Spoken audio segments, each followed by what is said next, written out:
आज मी बनवणार आहे कोथिंबीर वडी महाराष्ट्रीयन रेसिपी।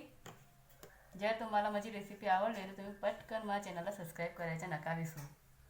त्याच्यासाठी मला लागेल बेसन, तांदूळाचे पीठ, त्याच्यासाठी मी घेतली आहे फ्रेश कोथिंबीर, हे मी घेतली आहे लाल तिखट, हळदी घेतली, हे मी हिरवी मिरची ना लसूणचा ठेचा घेतला आहे। ते मी या बाउलमध्ये टाकू।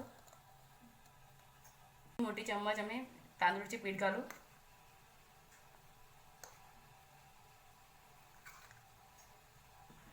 याचे मी बेटर बनवू पाणी घालून। तुम्ही पाहू शकता की आमचे बेटर रेडी आहे। आम्ही पॅन घेतला आहे, त्याच्यामध्ये आम्ही तेल टाकू। 2 मोठी चम्मच भरून आम्ही तेल घेतलं आहे। आम्ही मोठा चम्मच भरून जिरा घेतला आहे। ये मी ठेचा घालू याच्यामध्ये,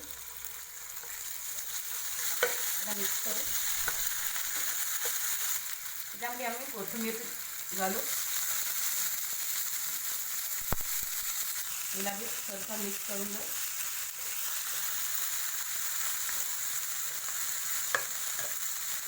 तुम्ही पाहू शकते की आमची कोथिंबीर रोस्ट होऊन गेली। त्याच्यामध्ये आपण हे बेटर घालू।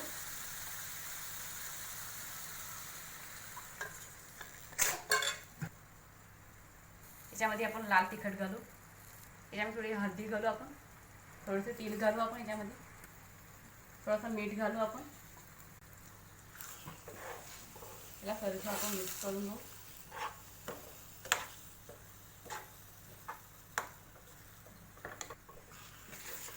याला आपण थोडंसं मिक्स करून घेतो। त्याचा गोळा बनला पाहिजे तेव्हापर्यंत आपण मिक्स करू।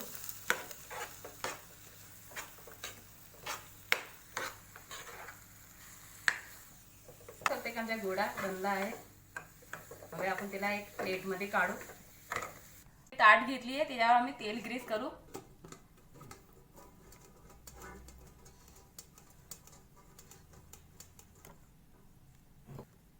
त्याच्यावर आम्ही हे तेल घालू।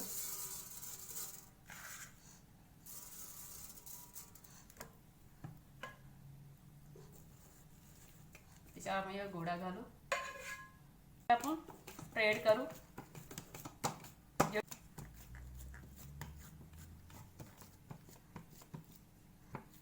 तुम्ही बघू शकता की आमची या स्प्रेड होऊन गेला। याला मी 5 मिनिटासाठी थंड होऊन देते। याचे आपण पीसेस करून घेऊ।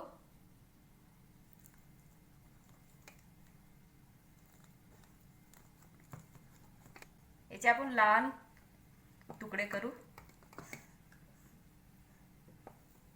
तुम्ही बघू शकते की मी तेल घेतलं आहे, तेल आमच्या गरम आहे, इथं आम्ही तळून घेऊ।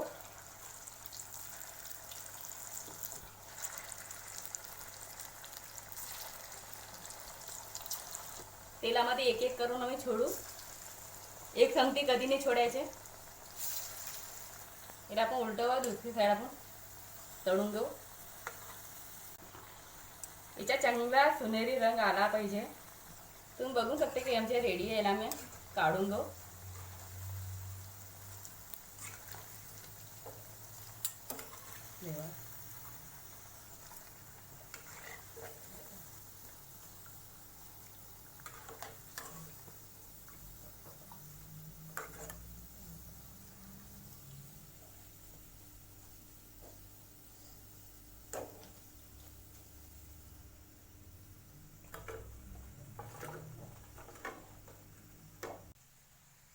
आम्ही त्याला कॅचअप संगती सर्व केलं। तुम्हाला माझी रेसिपी आवडली होय तर तुम्ही माझ्या चॅनलला लाईक, शेअर, सबस्क्राइब करा।